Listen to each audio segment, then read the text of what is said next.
Hey guys, my name is Nolan and I'm going to be your main host for the new YouTube channel, The Fish Genie. I created this YouTube channel because I love fishing and I wanted to show my passion of fishing through teaching and showing and hopefully catching a lot of nice fish in 2020 and into the future. I tried out this YouTube thing about 2 years ago and I was into it, but I just really didn't have the drive to make the videos and such. And even not like fishing videos, but just videos in general about like tips, techniques, and stuff. And right off the bat, I may not be able to make a lot of fishing videos right now, and I'm gonna get better at things such as editing and being able to get video of me actually casting and hooking and catching the fish and releasing it and talking about all that. But I'm definitely gonna be able to make some technique videos. Methods to stuff, different tips and things that I can teach without having to be out in the water. So for the first while, I'm probably going to be teaching you guys different methods and things that I don't need to be necessarily out on the water fishing or at the on the bank fishing for whatever I am fishing for. I am mainly a bass fisherman, mainly because that is what's around for me to fish for. I fish for whatever I can, to be honest with you. If I fished up north, I'd fish for pike.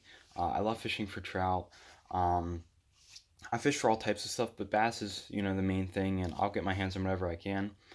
So, basically, this video is an intro and kind of a welcoming to my new YouTube channel. I do have a friend Kyle who may help me out with this as well, so stay tuned for that. But in this video, I'm also going to talk about things I'm kind of getting into in 2020 that I'm really excited about, and I can't wait to show you guys what I'm going to be talking about and what I'm going to be doing with these baits that I have lined up right here.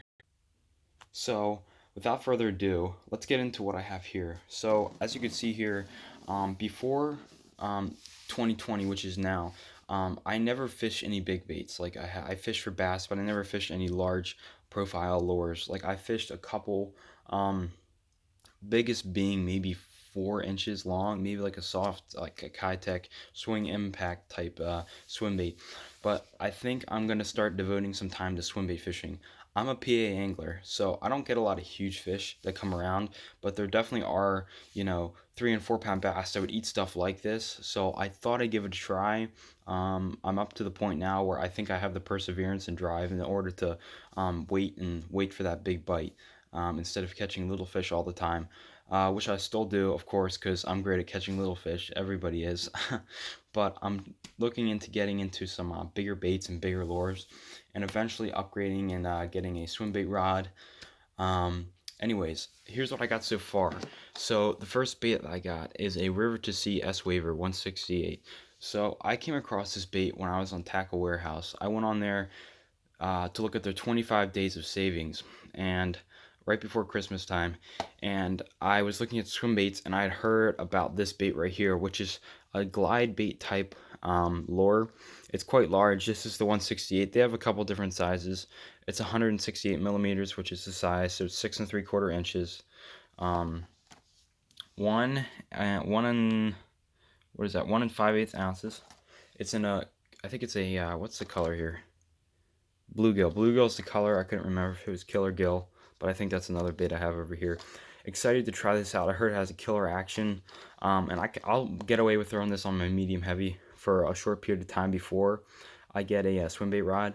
But luckily we're in winter right now, so it's a little bit difficult to gauge exactly when I'm going to be able to try out some of these baits. But hopefully in the next 3 months, 4 months, I'm crossing my fingers that that's going to happen. Next bait. We got a Spro BBZ1. This is a 6-inch model, Sexy Lavender Shad. Just say Lavender Shad. I don't know why they name them like that, but that's how they name them. It's a big, big bait. The one thing I didn't know about this bait when I got it is that it has a soft tail on the back, which isn't a problem. It's just that, if you can see here, the paint can come off. I accidentally did that without even trying to. I guess that's my own fault. But big bait. It weighs like 2 1/4 ounces, so I'm gonna wait till I get a swim bait rod to throw this. And once I do, I'll start throwing this around. But it has crazy action. I've heard it can do 180s and 360s in the water. complete turnaround, which is big, and big pauses, which allow those big fish to really hone in on it and grab it rather than just follow it in the whole time. Next bait I got here is this right here.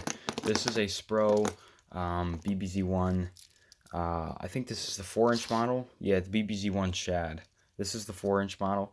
I like this lure a lot. This is probably one of my favorites out of what I have here right now, just because of the size. I can throw this on my medium heavy very well. It's 7/8 of an ounce. At least this is the slow sink.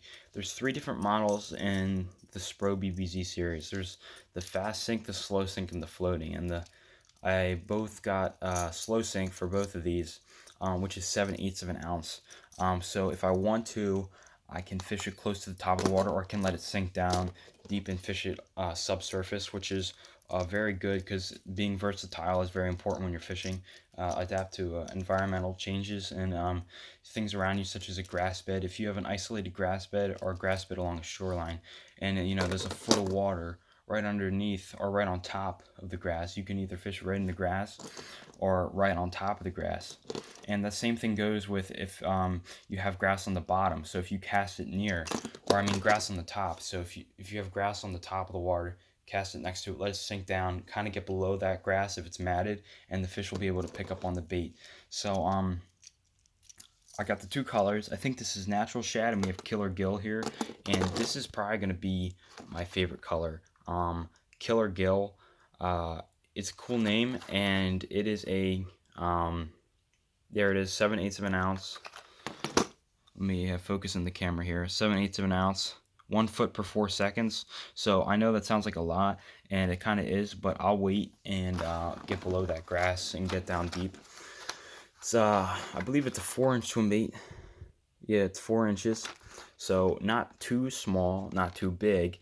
Actually perfect. I fish a lot of ponds because I don't have access to a boat or a lake. So pond fishing is my main thing. I also fish creeks. I don't really fish rivers, don't have any.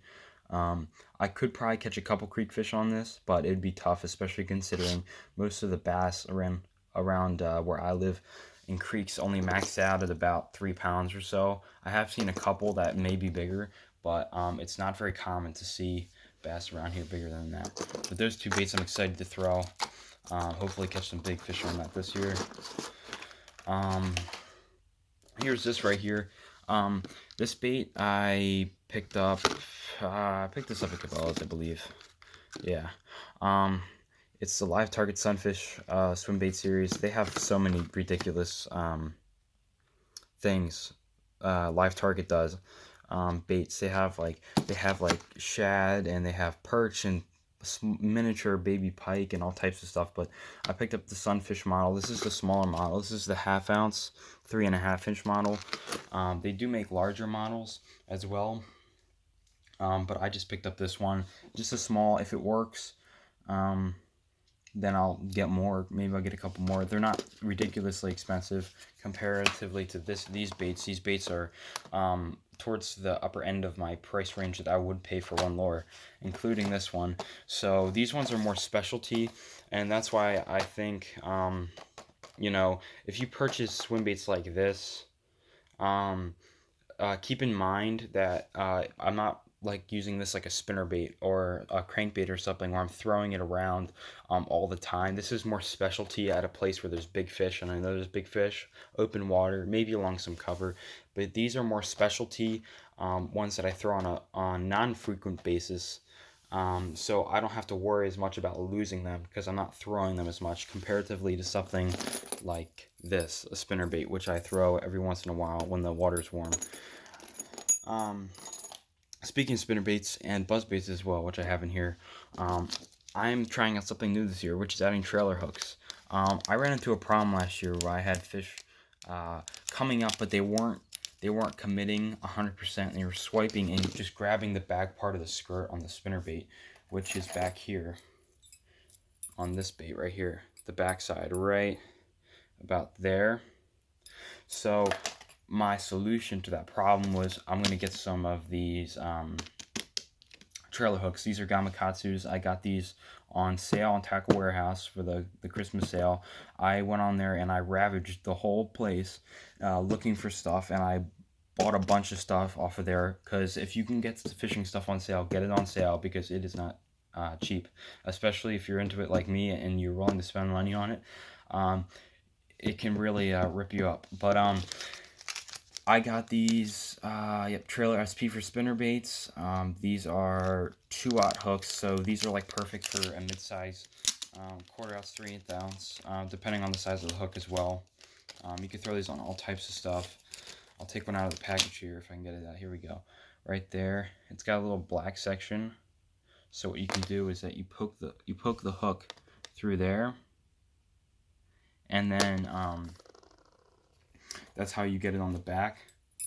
So basically, like I said, you just take the spinner bait, you take the black part here, and you poke it through there like that, and then that allows it to free swing on the back, which gives the fish less leverage when they're in the air.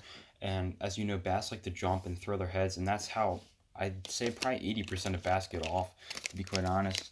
And that just really alleviates, or kind of gets rid. Is that even a word? Alleviate? I'm not sure. Anyway, that gets rid of the leverage that the fish is able to have, so it kind of gives you the edge when you're on the fish. So I know this was a long video clip of me just talking about some very, kind of just a couple big baits, some new baits that I'm going to be throwing. This is one of my boxes. I'll go into that in another video. All my gear, and I'll have like a tackle box review, soft plastic. Then I'll have like a rod, reel, line, types, stuff like that, just kind of planning out stuff for the future here. But anyway, I think that's going to do it for the video. If you like the video, of course, leave a like. Make sure you subscribe. I know it's one video, but just make sure you subscribe. It's not really going to hurt you. All you're going to do is see a video every once in a while pop up. Hopefully, maybe at least do one video a week. Probably 2 if I can, of course. But right now it's a bit busy with school, but I'll try to get in as much as I can. These tips and technique videos probably won't take too much, but some of those out in the water clips might take a little bit more, but I'll try my best to get the footage out. Anyways, thanks for watching. Leave a comment, like, subscribe, and I hope you guys have a wonderful start to your year.